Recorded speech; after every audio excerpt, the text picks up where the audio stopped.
Chapter 5. Corey listened to hum the dial tone for a while while waiting for his heart to stop pounding.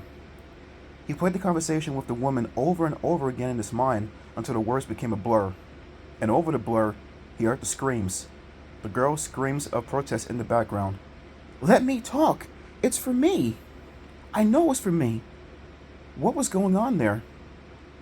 Corey's mind whirled with crazy, frightening thoughts. What were they doing to Anna? Why wouldn't they let her come to the phone? Why did they keep insisting that she wasn't there? Fear Street. Was it claiming another victim? Was Anna being held prisoner in her own house? Were they torturing her? You've seen too many bad movies, he told himself. You're being ridiculous. Then what was the explanation? I'll go over there, he said aloud. The idea just popped into his mind. It seemed simple enough. He glanced at the desk clock. It was just a little after 10, still early. He examined himself in the mirror on his closet door, straightened his sleeves on his sweatshirt, pushed his dark curly hair back from his forehead with his hands, and headed out of his room and down the stairs toward the den. He stopped halfway down the stairs. Hold on a minute. Do I really want to go to Fear Street by myself? What if something horrible really is happening in that house? What if those screams were real? The big local news story of a few weeks before suddenly flashed into his mind. A family of 3 had been found murdered in the Fear Street woods. No one was reported missing. No one came forward to identify them. Just another Fear Street unsolved murder. Corey decided to call David and ask him to come along. David was sure to be sitting home, staring at his ankle, bored out of his mind. He needed a little excitement. To Corey's surprise, David thought the idea was a little strange. Let me get this straight, Brooks, he said after Corey explained their mission. You want to drive over to Fear Street and break in on someone's horror movie to find a girl who isn't there in the first place? Right, Corey said. Okay, sounds good to me, Dave replied. Pick me up in 10 minutes. Make it 5, Corey said, and hung up before David could change his mind. Good old David, Corey thought. I could always count on him to be as stupid as I am. The Scrabble game was still going on strong downstairs in the den. The board was nearly filled, and all 4 adults sat staring at it in silence, concentrating on finding a usable open space. I'm going out for a short while, he told his dad. Which card can I take? Kind of late, isn't it? His mother asked while looking up from the board. She had a letter square in her hand, a blank, which she was rolling over and over between her fingers. It's only 10. Take the Taurus, his father said. Don't take your mother's car. Where are you going? His mother insisted. Just over to David's. It was partly true. Are you going to make a word, or what? Mrs. Bloom asked Corey's mom with that impatient tone everyone gets near the end of an endless Scrabble game. How's David doing? Mr. Brooks asked. Bad, Corey told him. He's on crutches. He's pretty depressed. Poor guy, Mrs. Bloom muttered, staring at her letters. I pass, Mrs. Brooks said, sighing unhappily. Corey grabbed the keys off the front counter and headed out to the car. David lived about 6 blocks away in the northern corner of North Hills, almost to the river. It was a 2-minute drive. Corey knocked on the front door and waited. It took a long time for David to get to the door. Sorry, man, I can't go with you, was his greeting. What do you mean? I mean I can't go. My mom won't let me. He looked embarrassed. Hi, Corey, David's mother called from behind David in the hallway. I really don't want David to go out tonight. He's got to stay off the ankle. Besides, he's getting a cold. You understand. Sure, Mrs. Metcalf, Corey said, unable to hide his disappointment. A cold, he grinned at David. We wouldn't want Mama's angel to catch a nasty cold, would we? David rolled his eyes and shrugged. Give me a break. I'll call you later and let you know what happened on Fear Street, Corey said. If you don't hear from me, send out the Marines or National Guard. Have you seen Poltergeist? David asked.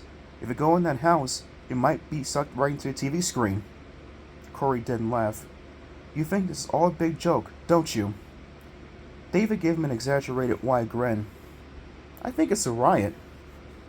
Well, Corey turned and stomped down the flagstone and walked past back to his car.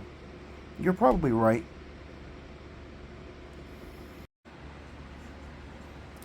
Corey drove south on Park Drive and headed toward Fear Street.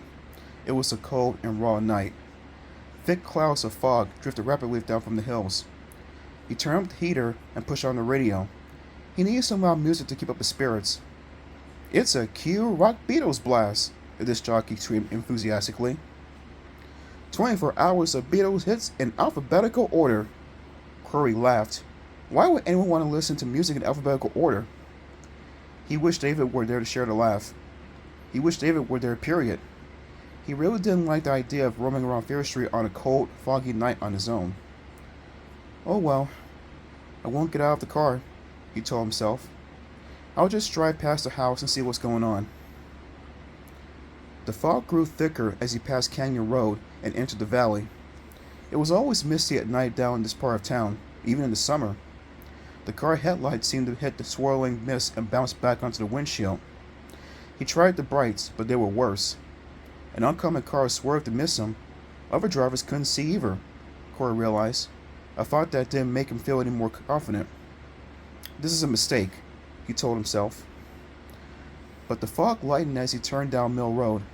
A small Toyota, jammed with at least 6 teenagers, honked as he sped past him. They were probably coming from the deserted mill at the end of the road, a favorite makeout spot for Shadyside kids. The dream about Anna, in which she was kissing his face, flashed into his mind. He turned the radio up. Q Rock was up to the elves. They were playing Love Me Do. Tapping his hands against the wheel to the music, recreating the sexy dream in his mind, he nearly missed the turn onto Fear Street.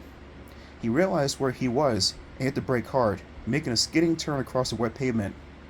It seemed to grow darker as soon as he turned onto the narrow curving street. Tall maples and oaks lined both sides, their bare creaking branches nearly forming an archway over the road. Tangled limbs blocking much of the pale gray light from the street lamps.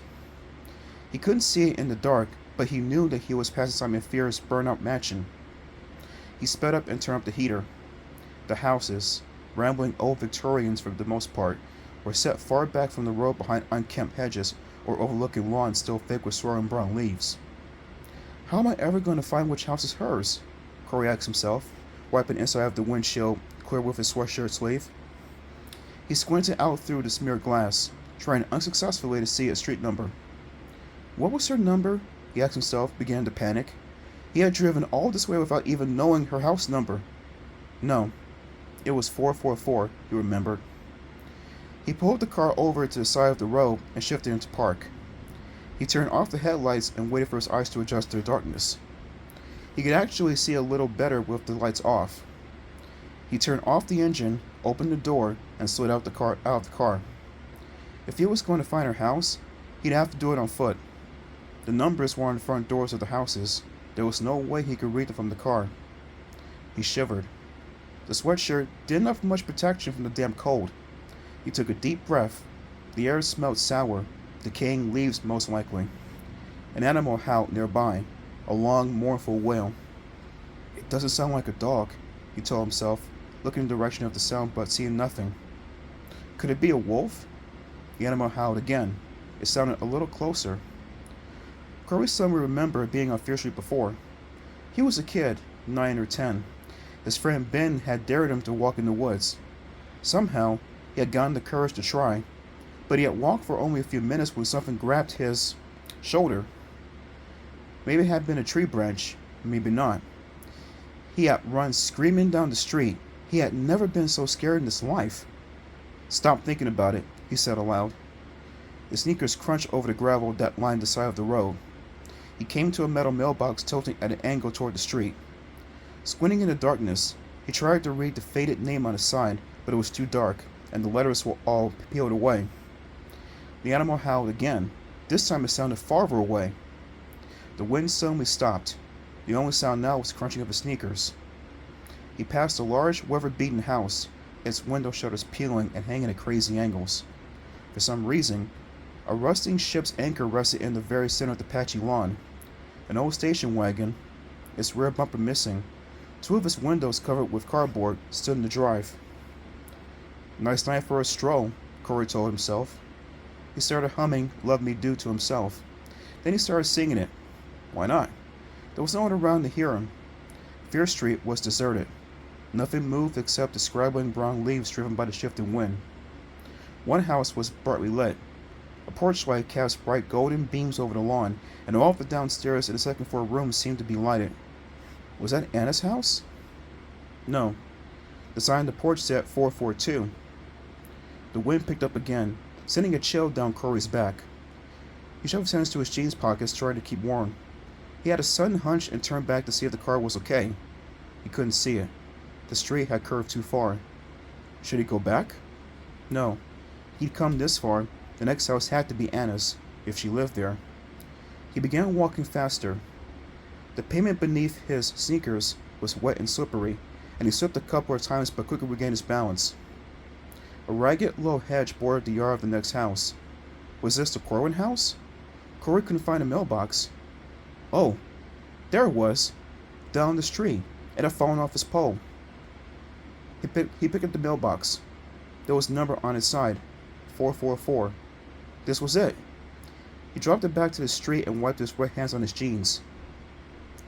The house was completely dark and silent. No sign of life. No car in the driveway. Corey peered over the low hedge to the front porch. A screen door hung open, banging against the side of the house when the wind blew. An overturned lawn chair was beside it. Corey stepped to the edge of the drive. What now? Go up to the house and knock on the door? Doesn't seem to be anyone home. He looked at the overgrown shrubs, the thick covering of unraked leaves and tangles of waist-high grass and weeds. It didn't look like as if anyone had lived there for years. It's gotta be the wrong house, he thought. Then he heard something moving across the gravel. A footstep. He listened.